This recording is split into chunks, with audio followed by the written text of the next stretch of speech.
Journaling മൂഡാണ്. പ്രത്യേകിച്ച് craft ഒന്നും ചെയ്യാൻ തോന്നാത്തതുകൊണ്ട് ഞാൻ ഓർത്തു എന്നാൽ പിന്നെ ഒരു ജേർണൽ ചെയ്തേക്കാമെന്ന്. കഴിഞ്ഞ ദിവസം നമ്മൾ ഏതോ ഒരു വീഡിയോ ഇട്ടപ്പോൾ അതിനിടയിൽ ഒരാൾ കമന്റും ചെയ്തിട്ടുണ്ടായിരുന്നു, ചേച്ചി ഒരു ജേർണൽ ചെയ്യുമോ എന്ന്. ഞാൻ റീസെന്റ് ആയിട്ട് ജേർണലിംഗ് തുടങ്ങിയ ഒരാളാണ്.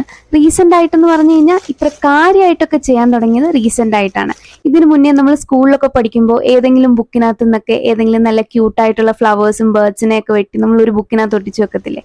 എൻ്റെ ഒരു അഭിപ്രായത്തിൽ അതും ഒരു കൈൻഡ് ഓഫ് ജേർണലിംഗ് ആയിരുന്നു. പക്ഷെ അന്ന് നമുക്കത് ജേർണലാണ് എന്നൊന്നും അറിയത്തില്ലായിരുന്നേ ഉള്ളൂ. ഇന്നിപ്പോൾ എൻ്റെ കയ്യിൽ ജേർണലിങ്ങിന് വേണ്ടിയിട്ടുള്ള സാധനങ്ങളൊന്നുമില്ല. എന്നാലും നമ്മുടെ കയ്യിലുള്ള സാധനങ്ങളൊക്കെ വെച്ച് നമുക്ക് അടിപൊളിയായിട്ട് ഒരുപാട് അലങ്കോലപ്പണികളൊന്നും ഇല്ലാതെ ഒരു ജേർണൽ ചെയ്തെടുക്കാം. ഞാനിവിടെ യൂസ് ചെയ്തിരിക്കുന്ന ഈ പേപ്പർ നമ്മൾ കടയിൽ നിന്ന് സാധനങ്ങളൊക്കെ മേടിക്കുമ്പോൾ കിട്ടുന്ന ഒരു കവറില്ല, അതൊന്ന് ക്രഷ് ചെയ്തിട്ടാണ് എടുത്തിരിക്കുന്നത്. പിന്നെ ഇതുപോലെ വിൻറ്റേജ് പേപ്പർ ഇല്ലാന്നുണ്ടെന്നുണ്ടെങ്കിൽ സാധാരണ ഒരു ന്യൂസ് പേപ്പറിനകത്ത് ഒന്നെങ്കിൽ ബ്രൗൺ കളർ വാട്ടർ കളർ അടിച്ചു കൊടുക്കാം, ഇല്ലെന്നുണ്ടെങ്കിൽ ഒന്ന് കാപ്പി വെള്ളത്തിലോ തേയില വെള്ളത്തിലോ ഒന്ന് മുക്കി ഉണക്കിയെടുത്താൽ മതി. പിന്നെ ജേർണലിംഗ് ഈ ഒരു വിൻറ്റേജ് തീമിൽ തന്നെ വേണം അങ്ങനെയൊന്നുമില്ല. നമ്മൾ പണ്ട് ഡയറി എഴുതുന്ന പോലെ എല്ലാം നമ്മുടെ ഇഷ്ടമാണ്. നമുക്ക് കളറായിട്ട് ചെയ്യണമെന്നുണ്ടെങ്കിൽ കളർഫുൾ ആക്കാം, ഇല്ല വിൻറ്റേജ് മതി എന്നുണ്ടെങ്കിൽ വിൻറ്റേജ് ആക്കാം. കയ്യിലുള്ള സാധനങ്ങൾ വെച്ചിട്ട് ചെയ്യാൻ നോക്കുക. ഞാനങ്ങനെ പ്രത്യേകിച്ച് ഐഡിയ ഒന്നും ഇല്ലാതെ സ്റ്റാർട്ട് ചെയ്തിട്ടുള്ള ഒരു സംഭവമായിരുന്നു ഇത്.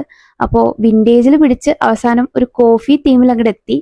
എന്നിട്ട് കോഫിയെ പറ്റിയിട്ടുള്ള കുറച്ച് കോട്സും സംഭവങ്ങളും കാര്യങ്ങളും ഒക്കെ ഒന്ന് എഴുതി കൊടുത്ത് ഒരു ഡ്രൈ ഫ്ലവറും കൂടെ ഒട്ടിച്ച് ആ പരിപാടി അങ്ങനെ അവസാനിപ്പിച്ചു. ഇനിയിപ്പോൾ ഡ്രൈ ഫ്ലവർ ഇല്ലാന്നുണ്ടെങ്കിൽ വേണ്ട, ഒരു ഫ്രഷ് ഫ്ലവർ അങ്ങോട്ട് ഒട്ടിച്ചോളൂ.